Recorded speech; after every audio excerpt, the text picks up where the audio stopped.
दीदी आली आहे गुजरातवरून थेट आणि तिला आली आहे चिंबोऱ्यांची भेट। तर मित्रांनो, सांगितल्याप्रमाणे आज आपल्याला कुर्ल्यांची भेट आलेली आहे। कुर्ली म्हणजे चिंबोऱ्यातील फिमेल व्हर्जन आणि ढेंगा म्हणजे चिंबोऱ्यातील मेल व्हर्जन।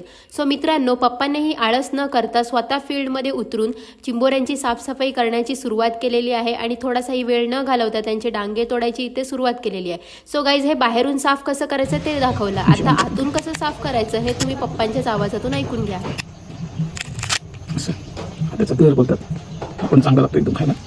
काढून टाकल्यावर एकदम शिस्त होतो आणि मस्त टेस्टी लागतो। हे भाग काढून टाकलं त्याचं बघायचं।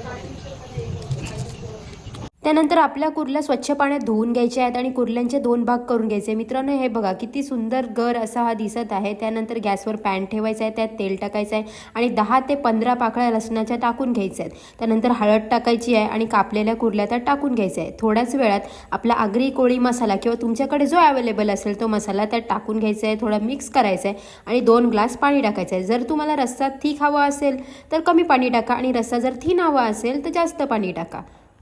मित्रांनो, आता चवीनुसार मीठ घालून घ्यायचं आहे आणि पाट्यावर वाटलेलं काळं खोबरं सुद्धा घालून घ्यायचं आहे आणि ॲट द लास्ट आपल्याला कोथिंबीर घालून घ्यायची आहे आणि 20 ते 25 मिनिटं आपल्याला शिजू द्यायचं आहे। सो आता आगरी स्टाईल चिंबोरीचं कालवण तयार झालेलं आहे।